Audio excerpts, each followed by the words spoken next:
Sheikh Hamdan royal family outraged. Prince chooses older woman over princess drama.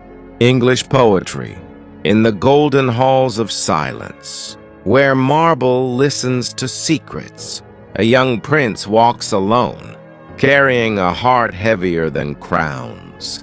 His name is spoken with respect, but his soul trembles with desire. Born to rule, not to choose, raised to obey ancient echoes. The palace breathes tradition. Every wall remembers duty. Every window watches his steps. Every shadow judges his dreams. They prepared a princess for him, young, graceful, shaped by protocol. Her smile trained like a lesson, her voice soft like an order. She stood beside destiny, not beside his heartbeat.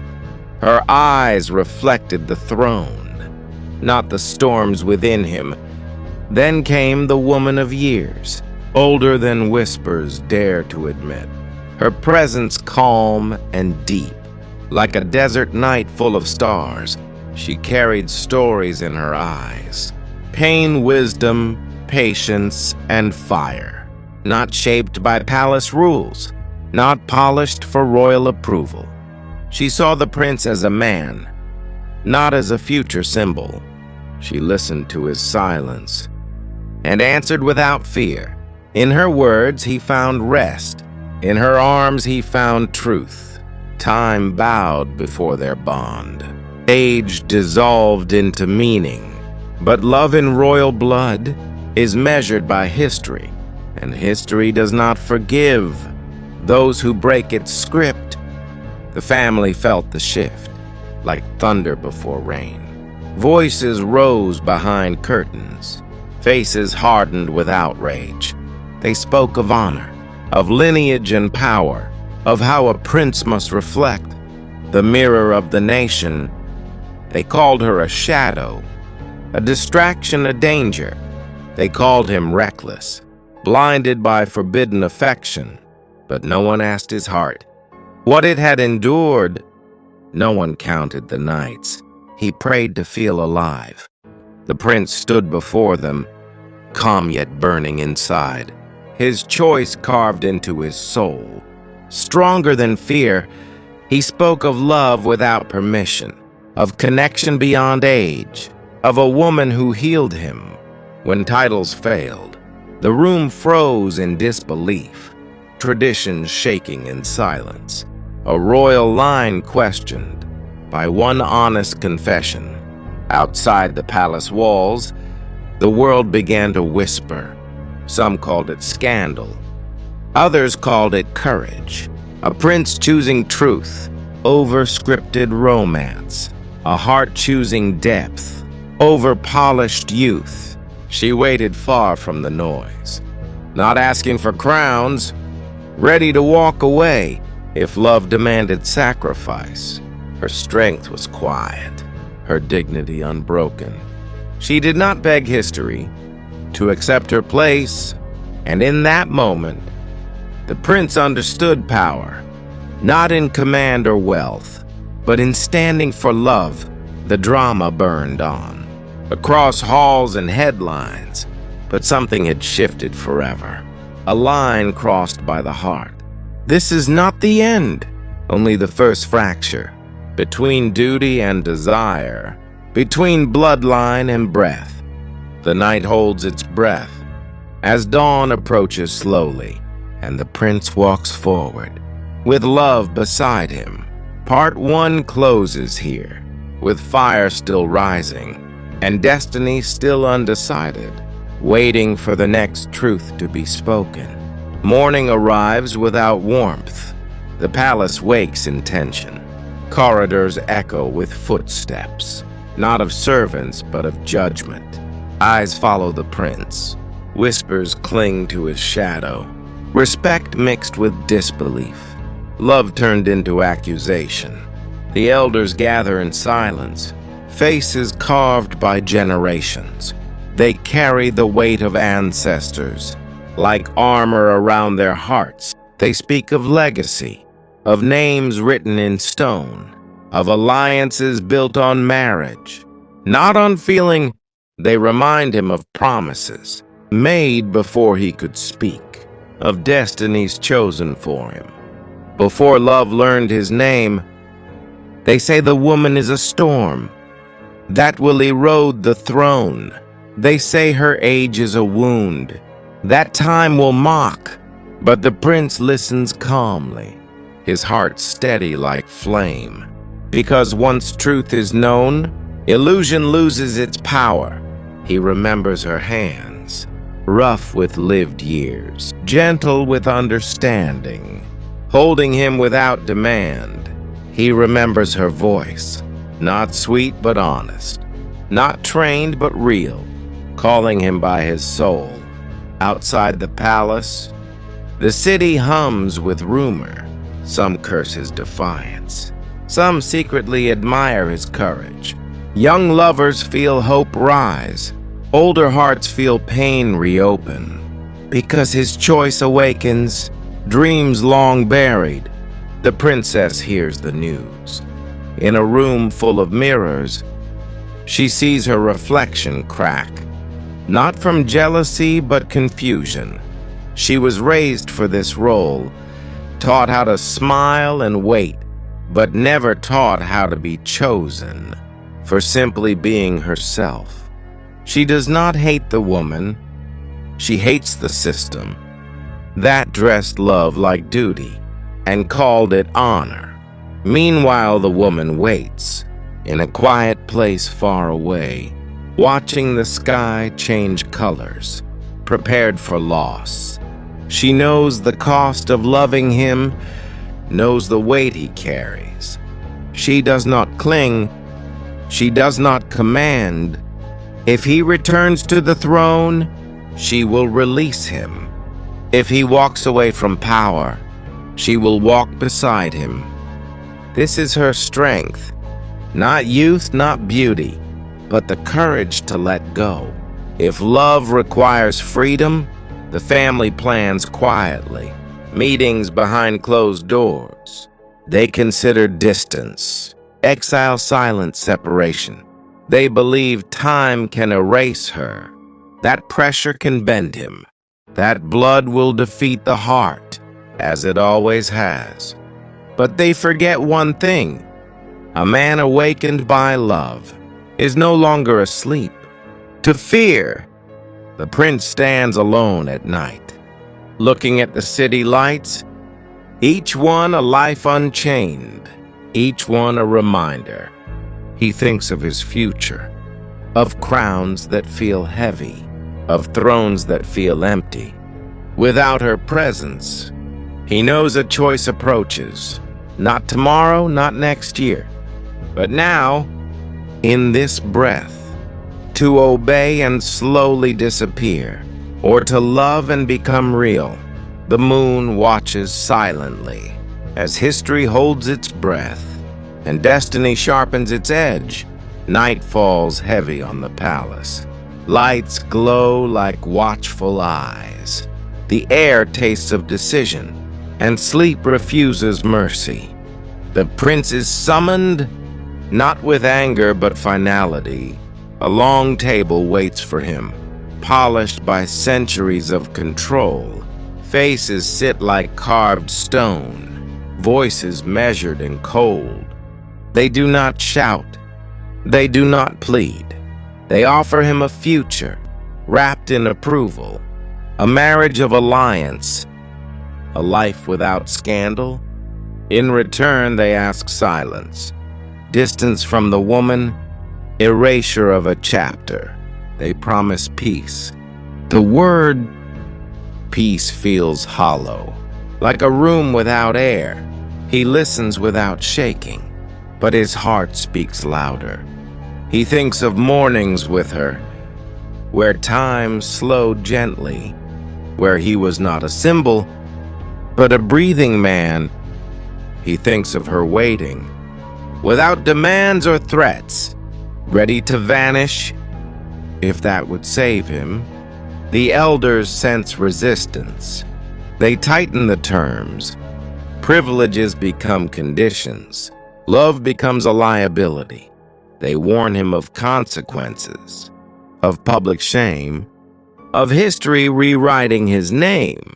In colder ink, they remind him of blood, of ancestors watching, of how one choice can stain generations.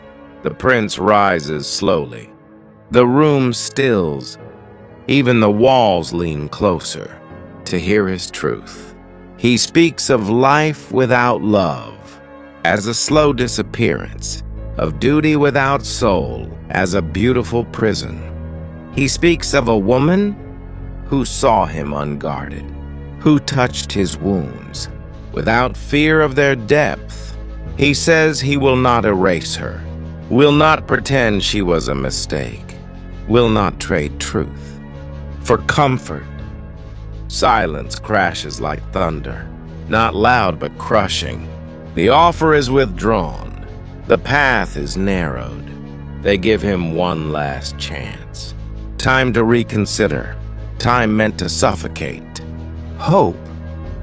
But outside those walls, the woman feels the shift, as if the air itself warns her that sacrifice is near. She prepares herself, not with tears, but with clarity and grace. She writes him no farewell. She trusts his heart more than promises, more than fate. The princess also stands alone, released quietly from expectation, her role dissolving. Like mist in sun, she understands now. That love cannot be assigned. That freedom belongs to those brave enough.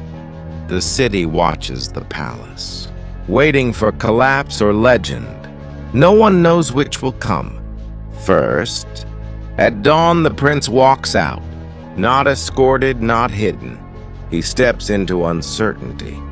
Without armor, the crown remains behind, heavy on its velvet, power untouched, but less alive. He chooses a road, without maps, only heartbeat and truth. Part 3 closes here, with doors unguarded, with futures unclaimed, with love standing unprotected. The road opens before dawn, quiet and unclaimed. Dust rises under his steps, each step lighter than the crown. The city fades behind him. Minarets soften into memory. He walks without escort, without decree. News travels faster than truth. Tongues sharpen in markets. Some mourn the fallen prince. Some wait for regret. They say he will return broken. They say love will age him. They say power always wins in the end. But the prince walks forward, not chasing victory, not escaping shame, only following breath. Far away, the woman senses him, not by sound or sign, but by a calm settling in her chest. She looks up from silence, the sky wide and forgiving, years of endurance standing gently in her eyes. When they meet, there is no rush, no drama, only recognition. Two lives aligned at last, not as scandal, not as rebellion, but as truth. She touches his face slowly, as if confirming reality. He smiles without weight. For the first time, no guards surround them, no walls listen, no titles interrupt. The moment, they speak of simple things: morning light, shared tea, time reclaimed. Yet the world does not forget. The palace still watches. Letters arrive without warmth, offers wrapped in warning. They tell him doors remain open. If he returns alone, if he reshapes his choice into obedience, he reads without anger, without longing. He knows what he left, And why? The woman does not influence. She never asks. She never binds. She stands beside. This is love without chains, without fear, without performance, strong in stillness. Back in the palace, rooms feel larger and emptier, the throne untouched, echoing absence. The elders feel unease, not from loss of power, but from loss of control. Over narrative, the princess begins anew, away from mirrors, away from rehearsal, finding her own voice. She breathes freely. For the first time, not chosen, but choosing. The people debate endlessly. What is honor? What is duty? What is courage? Songs begin to form. Not official, not approved, but alive. They sing of a prince who stepped down to step into himself. They sing softly. Time moves forward, as it always does, grinding outrage into memory, turning scandal into story.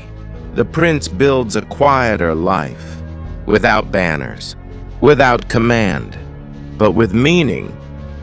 The woman grows lighter, years no longer heavy, age no longer weapon, but history honored. They know challenges remain, distance, judgment, sacrifice, but they face them awake. Together, love does not erase cost. It accepts it, pays it, and still stands. Years pass without ceremony. Seasons turn gently. The world learns new stories and forgets old outrage. The prince is no longer whispered as scandal alone. His name softens into something human. Children in the streets speak of him simply as the one who chose his own breath. The palace still stands, strong and unmoved, but something within its walls has cracked forever. Tradition adjusts slowly, not broken, but bent by memory. The elders grow quieter, their certainty less sharp, because one refusal changed the shape of obedience. They no longer speak of love as weakness. They speak of it as risk. The princess thrives elsewhere, building a life unassigned.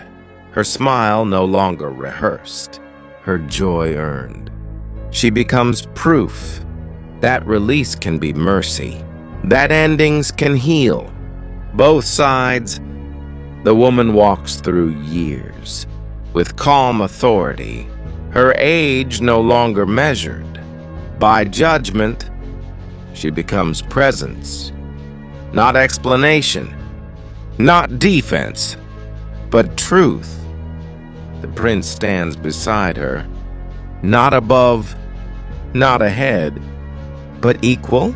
They share small rituals, sunrise walks, shared silence, uncelebrated joy. No banners record this life, no anthem names it, yet it endures.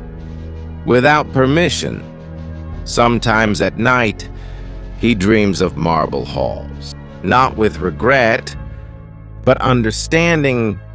He knows what he left and what he gained, a crown exchanged for clarity. History begins to revise itself, quietly, as it always does. When courage survives, scholars debate the choice, poets soften the tale, and people listening closely hear freedom. Children ask why he left. Parents answer carefully, because love matters more than fear. And in that answer, something shifts again. Another future opens slightly. The prince grows older, without bitterness, without longing for what never fit. The woman ages beautifully, not fading, but deepening. Like meaning, they do not call it sacrifice, they call it living. They do not call it rebellion, they call it honesty.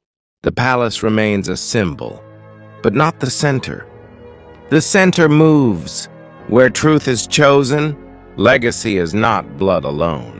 It is courage passed silently, from one brave act to another. And so the story settles, not as tragedy, not as fairy tale, but as example that a life chosen fully echoes longer than a throne inherited without heart. Time moves beyond names, beyond faces, beyond rumor, into myth. The story loosens from history, slips into memory, where facts soften and meaning grows. Children hear it at dusk, not from books, but from voices lowered with care. They speak of a prince, not defined by palace, but by a moment of truth. They no longer measure his age or hers. They measure courage against fear. The woman becomes a symbol, not of scandal, but of seeing clearly.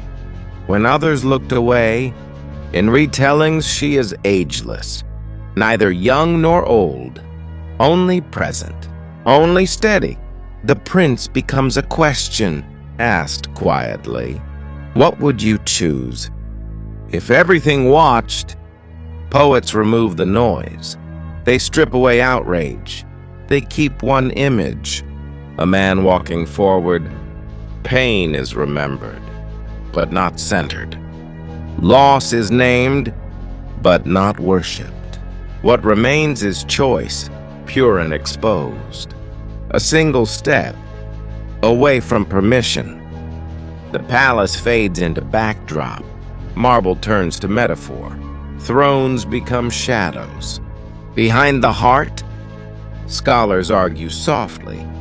Was it love or pride? Was it weakness or strength? The myth does not answer. Myths never explain. They invite, they wait for the listener. Some hear defiance, some hear peace, some hear warning, some hear freedom. That is how legends survive, by holding many truths without locking one in stone. The woman in the story never demands devotion. She stands and waits, not because she doubts, but because love that must trap is not love. The prince in the story never regrets. He wonders, but does not retreat. Wonder becomes wisdom. Wisdom becomes quiet. Quiet becomes depth. Depth becomes legacy. Years later, a young ruler hesitates at the edge of command, remembering not the details, but the feeling that life is brief and truth matters. And somewhere far from power, two lives continue, unrecorded, but complete. They are not saints, they are not heroes, they are human, and that is enough. The myth settles into culture, like dust into stone, invisible, but shaping. People forget names, forget dates, forget outrage, but keep the lesson that love chosen freely outlives fear enforced, that a heart awakened changes the future. Echo does not arrive loudly. It moves slowly from one life into another. Years after the choice, the world feels different, not because power fell, but because fear loosened. Young voices speak more openly. Old walls listen. Rules remain, but they breathe. In the palace halls, new princes learn history, not only victories, but